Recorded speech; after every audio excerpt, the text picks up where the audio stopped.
Hey, this is Jasmine Haley, your host of the Beyond the Prophy podcast.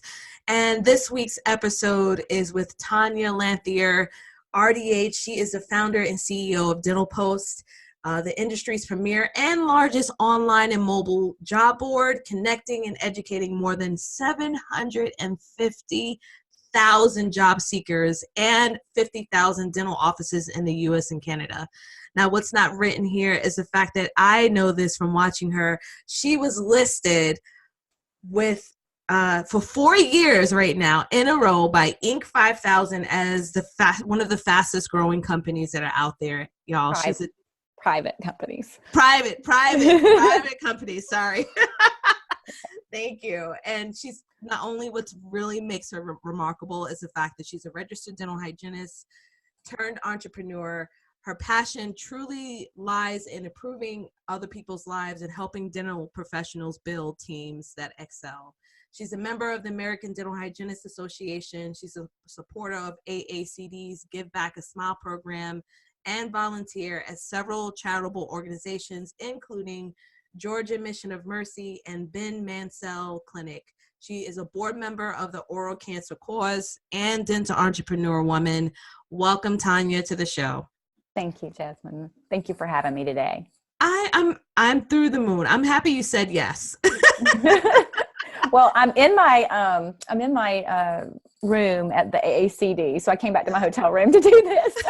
I appreciate you. I know you're a busy woman and you're traveling, but I can't wait for the listeners to be able to hear the message that you're going to share today, because I know that it resonates with me. It's going to resonate with so many people on so many levels.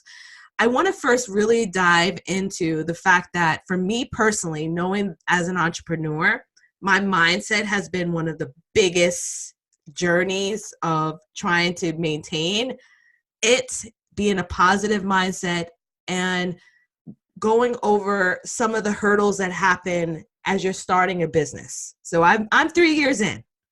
You have a lot more years of experience, but to be listed as a private company, fastest growing private company, one of the fastest growing private companies among many other individuals, and for you to be a woman and a mom hygienist, raising a family, how do you even get to that place? And what would be some words of encouragement for those who are battling with that? Because women in particular, there's a podcast that talks about women who have an issue with talking about sales. I've been one of those, asking for what we're worth. We're in a male-dominated industry. Even though they say it's female-dominated, the ones that are making the decisions in our industry are the males, okay? Yeah. So like, how do you get to that place? I know it's not a one-stop answer, but there's got to be something that helps pull you towards that. I think mostly everybody's success and who they are goes back to their childhood. When I was 8 years old, I knocked my teeth out on a bicycle wreck. I was at a friend's house and I couldn't touch the bike, barely touched the ground on the bike, went down a hill, hit a parked car, knocked me and number 8 out. And when I went to the hospital, they had to sew me up. I had stitches in my chin. I chipped everything in the front, lost number 8. And then that team was so good to me. That was when I decided I wanted to, and they eased my fears. I wanted to become a hygienist in dentistry. I didn't know at the time what I wanted to be.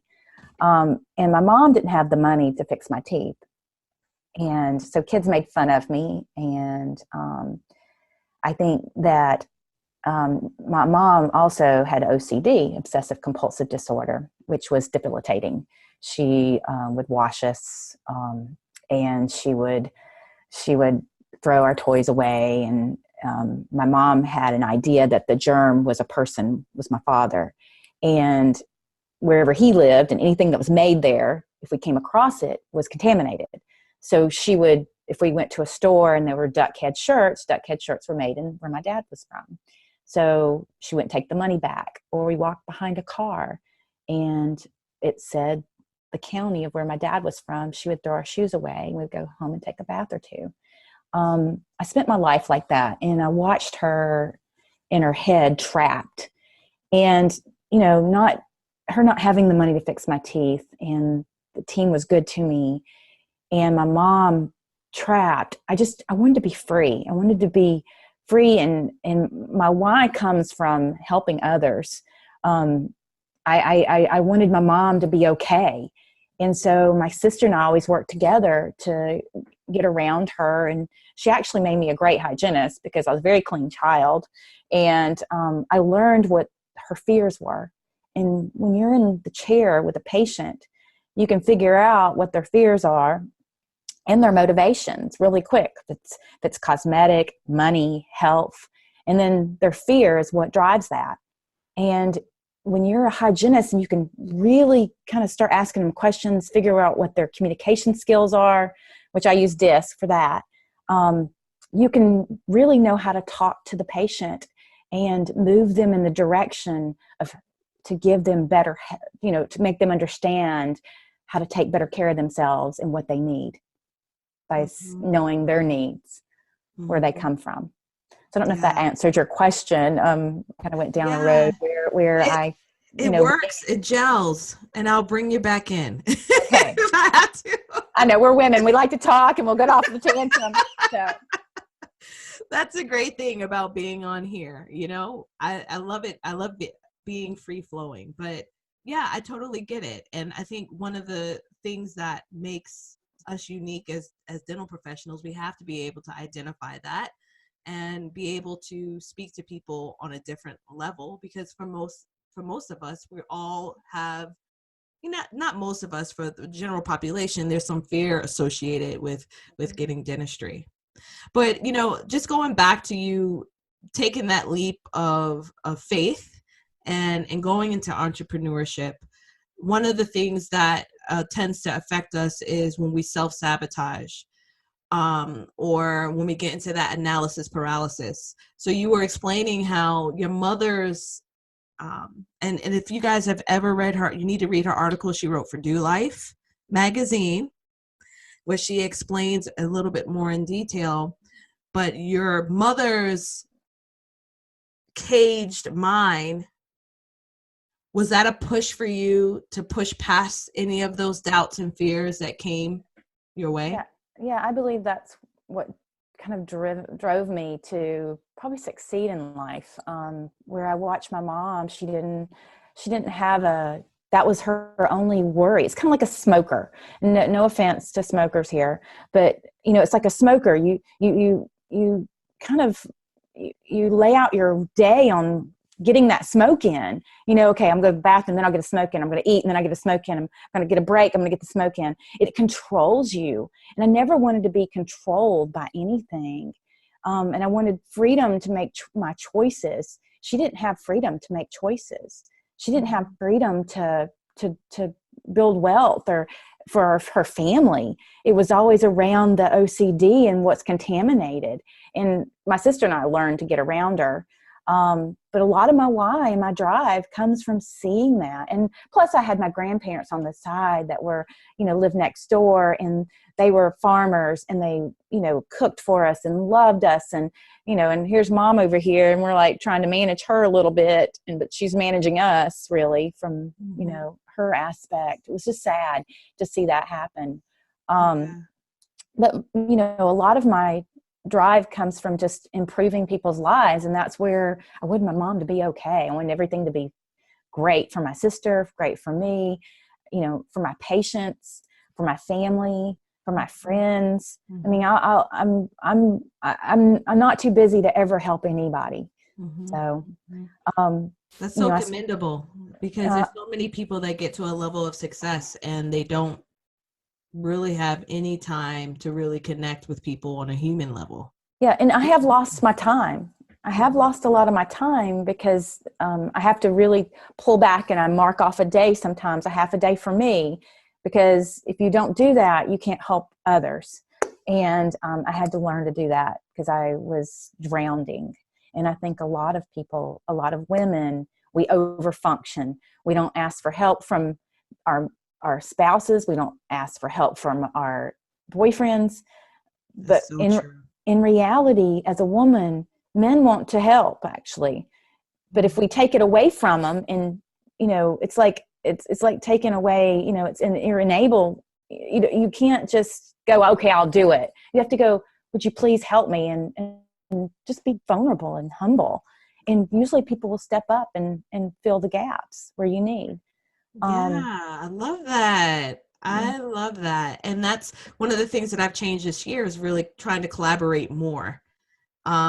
Because there's something really beautiful about when you meet other like-minded people who are in alignment with your values and not feeling alone in the process, because entrepreneurship, when you're starting off, it can be lonely, and Yeah. it's hard to kind of have the simple conversations. And I'm not saying they're simple, meaning that they're inferior, but just the conversations associated with just clinical care. Whereas now your mind starts evolving and changing. And it's like people don't understand some of the mind frame you have to be in order to continue to pay yourself or Yeah. perhaps the employees that you're working with. Yeah. So, I as I'm listening to you and I'm hearing you talking, we have the side where we have to fight against ourselves, but then there's also Yes. the ugly side that kind of happens when you're breaking barriers in an industry that's not dominated by power players that are females. So I want to have some real straight talk, as I say in my series, about some of the challenges that arise and what's happening with some of our colleagues that can happen in the operatory, but it's also happening when you start venturing out in different levels. Yeah, and it's tied back to ego with most people. And the ego, there's a great book that I read. It's called The Ego's the Enemy. And whether it's a woman or a man, ego gets in the way. When I was practicing for one dentist, I had, somebody would come in and go, "Oh, I love Tonya. She's the best hygienist ever." And I know this happens to a lot of you hygienists out there. And the doctor comes in and they're needing a stroke. And there's an old saying, never shine bigger than your master. And I learned that because it's actually true when you're working with somebody that has such a big ego that doesn't recognize it. It's just easier to go, you know what, he needs the ego stroke and I don't, and I'm okay with it.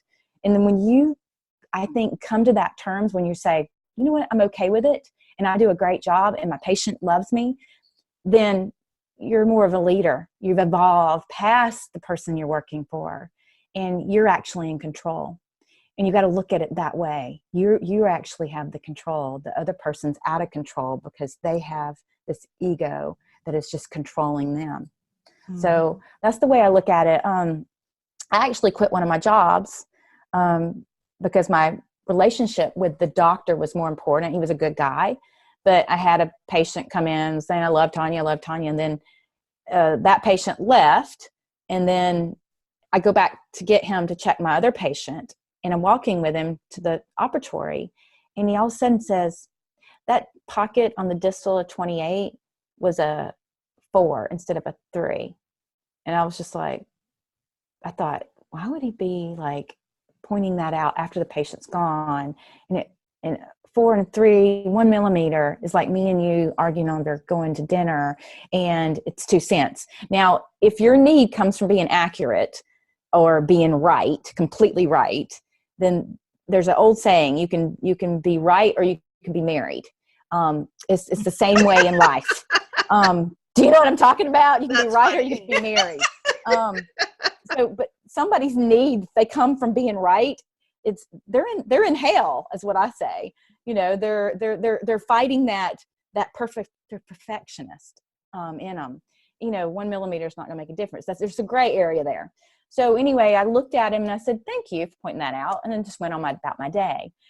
Didn't carry it with me, but at that moment I realized that his ego was needing to push me down a little bit and kind of just correct me, whereas 1 millimeter didn't make a difference in all the problems that we have in the office. That was so teeny little mesquinal, it's small. So yeah. So how do we move past that? Even because the people that are listening to this podcast are people who want more, who want to excel. And it doesn't have to be just out of the op. It could be in the op as well. So you referenced the op, but like, what about for those of us who are trying to build? Like, for instance, just a few episodes ago, I talked about how some of the cattiness that could happen in our industry, things that could get me off focus with the higher purpose that I have, which is when I'm raising up, like there's only two directions. You're either pulling people up or you're pushing them down, right? Yeah. Yes. There's no other way, you No. know? And so for me as a person of color, as a woman, and often I'm the only person, maybe the only female or a person of color in a room, I can't focus on these ridiculous things that people are doing, even the energy that they're given. I have to stay laser focused. Yes. Because I have a small chance to make an impact that could eventually grow and inspire and help other people along the way. And it's like, I think it's a really hard thing. People get so discouraged in continuing further because of some real things that are happening in our industry. You can get caught in the quicksand is what I call it. It's like you get, and again, we were talking offline a while ago, but it's like, if you imagine children by age 2 or 3, or before age 2 or 3, they're kind of free. They're happy. They're free. There's nothing that gets them upset. You tell them no, they kind of move on through and go about their happy self. But by age 2 or 3, the poison of the parents start to seek in, or a brother or sister or somebody that did something to you, or life did something to you. And you carry that forward. When you carry that forward, that's heavy. And if somebody touches that, it's like having a skin disease. They touch it, it's painful, it hurts. And when you can recognize that you have that, and you can start to heal it, and you can start to say, you know what, I have that, I own it, and move forward through it. It's being in dentistry, being and dealing with people, you're going to come across somebody that doesn't like you, or maybe they're having a bad day. They're going to bark at you or bite at you. When you can have tougher skin and just let it roll off, then that's when you've won. That's when you're evolving, but you've got to do the work to get there. And I also think that if the more you experience, the more that you're going to be able to, you'll evolve faster, and we all evolve at different rates. Mm-hmm. But if there's some bullies in dentistry right now. They're bullying my girlfriends, they're bullying me, and they go behind your back, and I can get caught up in that and just reel in it. But I've stayed, like you said, laser focused on doing what I do. I help improve people's lives. I help them get jobs. I help them do their resumes. I help them be educated. I'm building a platform, a tool that gives back to people. It helps them get a job, put food on the table, pay their bills, take their kids on vacation. Those are the things that are important to me, not this bullying behind the scene.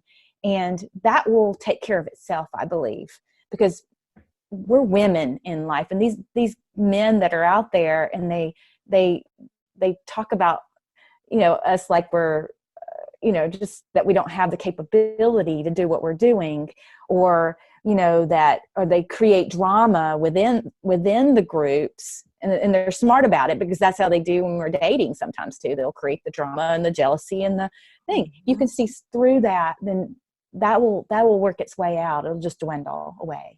Absolutely. And stay focused on the goal of what you want, and get that stuff out of the way that gets in your way.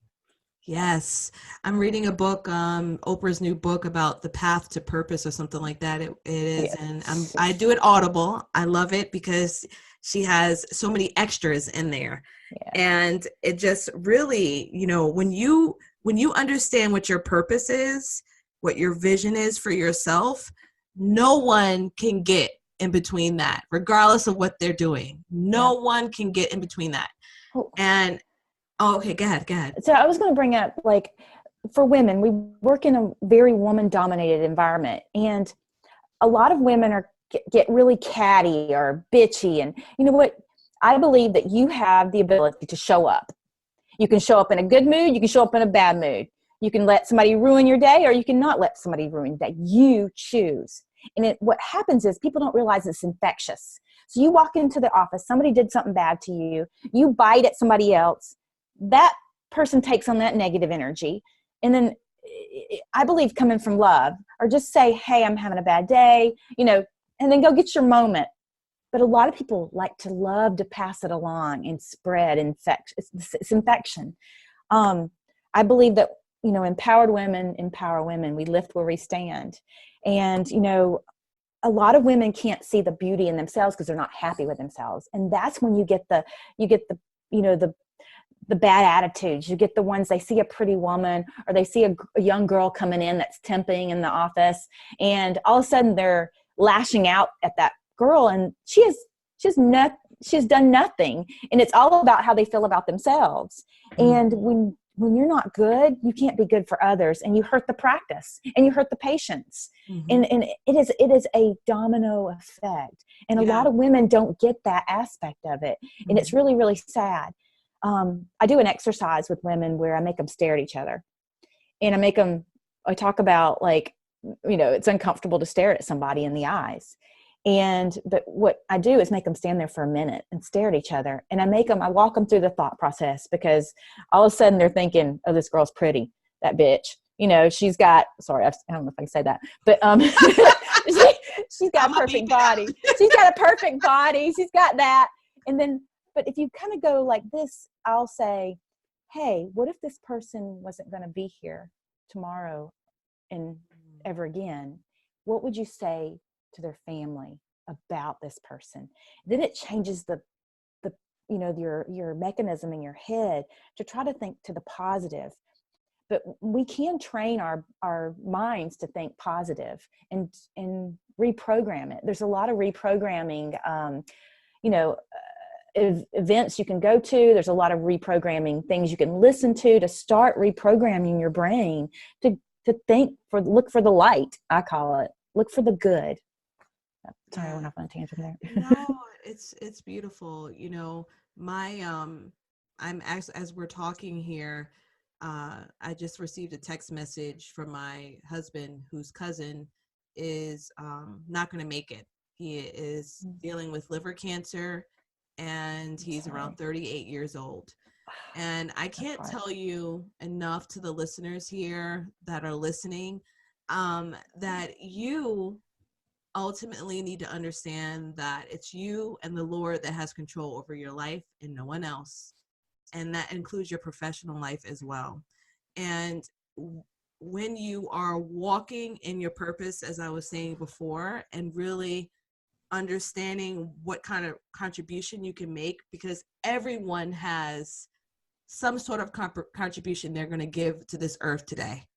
Don't waste another second on any negativity, anyone that has any other issue other than people that are lifting up. Eventually, hopefully, we pray.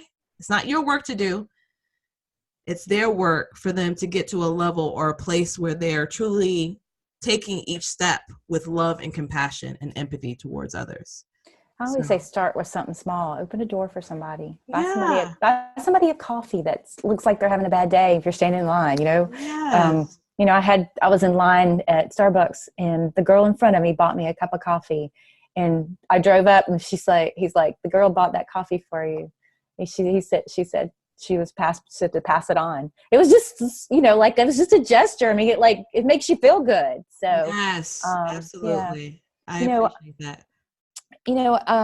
We have a lot of struggles in life, and, I started Dental Post. I was struggling to get pregnant, and, I started temping as a hygienist, and I temped in over 100 offices. So I got to see what was really going on in all these offices. I got to see the leaders that didn't show up.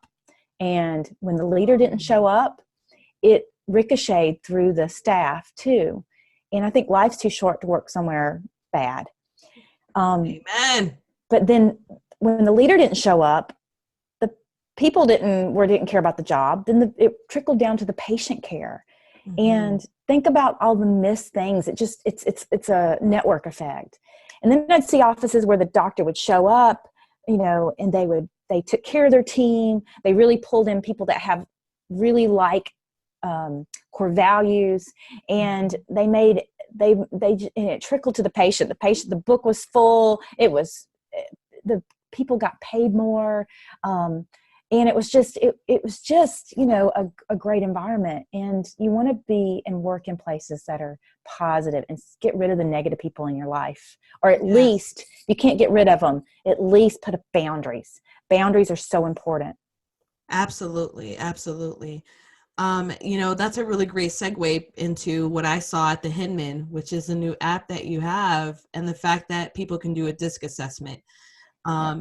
So like when I didn't do a DISC assessment until 2015. I had no clue who I was. I mean, I knew, but I couldn't tangibly tell you, like, these are, like, list them out, right? And so here I am reading it. I'm like, oh my gosh. It's like someone punking me. I don't know if you remember that from MTV, but I felt like somebody was punking me, and it was like, this is like really accurate. And there's a lot of us that are walking out of school and they're walking out into these jobs, and they don't understand that their personality will never fit into this box of an office. Yeah. And they're set up so much, I mean, like, just better. I don't even know, that's not even proper English, but they're set up for success when they understand what their contribution is based on their strengths. Yeah. And I love that you have that a part of your app now. Yeah. When I first got out of school, I went into offices that were actually DISC assessing their patients. So it was about, let's say what DISC is DISC. And it was created by a mother and her daughter back in, like, I think it was the 1800s. You can Google it and read. Wow. Then another guy that was a psychologist took it and brought it more public. So, but it was created by women. And Get so, out of here. no, yeah. and then the corporations took it, and then there's big ISC or little ISC, I think it is. Mm-hmm. That's a different one. I use the old version, which is just simple. There's 4 quadrants. DISC. D is for dominant. You're a dominant personality. You're the driver. You're going to make things happen. Your action. Then you've got your I's. Those are your more like your salespeople. They love your cheerleaders. They love beauty and things to be, great. Then you have your S's. Your S's are your support people. You support. You want everything to be okay. You don't want any like craziness. You just want things to be calm and okay, and you'll do anything you can to make things right. Your C's are more your CPAs. They're your detail people. A lot of teachers are like a DC. They'll have a results oriented, and they'll drive it, but they also have the detail in there. But you usually have one primary, and then you'll have a secondary that's part of your personality. I'm an DI. I'm right. I flip back and forth just one point. So I'm kind of like, I love people, and so I love being out there. But then when I've got to come back and got to do all the decision making, I can do the decision making. But when I really get into the weeds of that, I find myself not quite as happy. So that's why I got Kyle that works for me. He's kind of a DID too. So we pass the baton. We work really good together. Yeah. But when you work for a dentist, I'm a ID, and right in the middle. I can work for a high D personality, but it weighs on me after a while. And I usually like to work for a SC, ISC, because what I do is I can go in and I can build up the hygiene department. I know how to make it where it's more efficient and profitable, where you take care of the patient and you take care of the practice and you take care of everything. I believe in a win-win-win. Your patient wins, the doctor wins, and you win, and everybody's happy.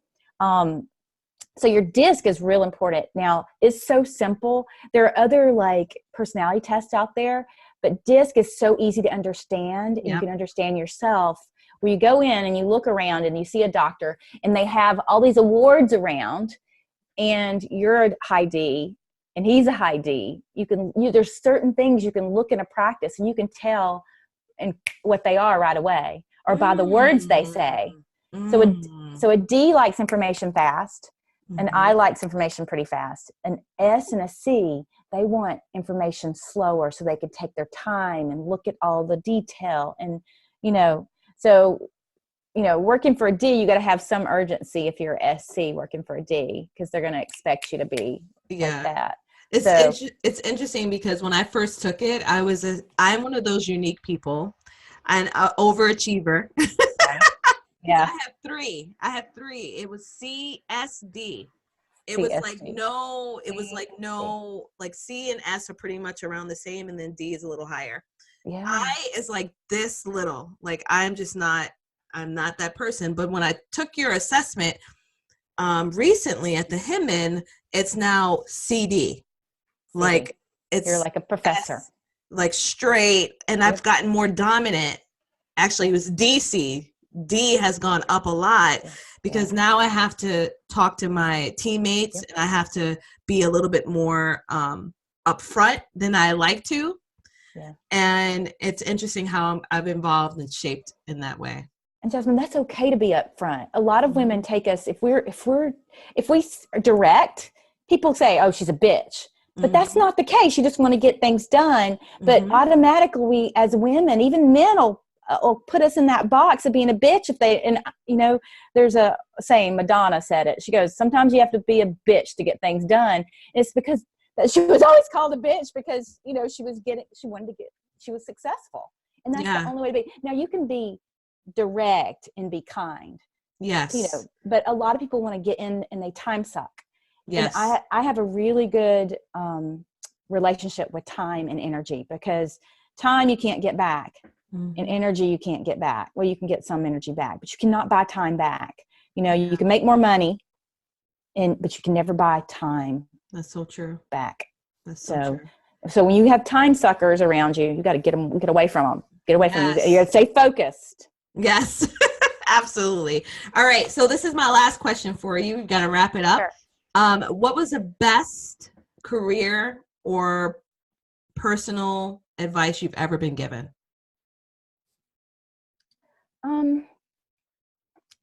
Probably a lot of the things I've been saying. It's just to, stay focused, and don't let things get in your way. Persistence will pay off. I've always just I do everything for a reason. I don't make decisions just to make a decision and go, oh, I feel like it, and throw it out in the wind. I actually I go off my gut.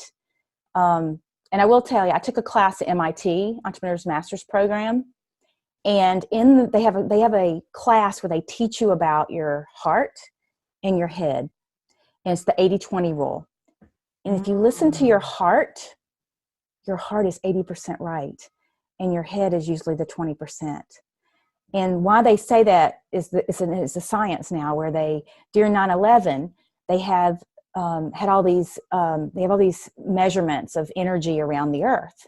And right before 9/11, the energy level dropped. And it's because people were listening to themselves and they didn't go to work that day. They didn't get on that plane that day. And that's the only thing that they could tie it back to. And they realized that we have an electric pulse around our heart, around our brain, but it's the strongest around our heart. And we're all, and I know this sounds weird, but we're all interconnected through the universe. And it's like, you ever thought about somebody and they call? And heard from them in like 2 years, 3 years. It's the same thing. There's proof that we are, from a molecular standpoint, that we are all interconnected. So your heart is always right. Yeah, I love that. All right, please tell the listeners where they can find you, how they can download the app. Sure. They can go to dentalpost.net. They can go to the Apple Store, the Android Store. I also have Dental Impact Group on Facebook. Oh, yes. That's to empower women. I have dental posters. You can post anything. You can share information, scientific, technology, anything in dentistry. Share on there. That's what it's for. Dental posters. I have over 110 cities put up all over the country. So you do dental poster, your city, to find it, the big city near you. And if you want to contact me, you're welcome to contact me at Tonya@dentalpost.net. I'm here for you guys. All right. Thank you so much for being on the show. I Thank really you. appreciate it. Thank you. Okay.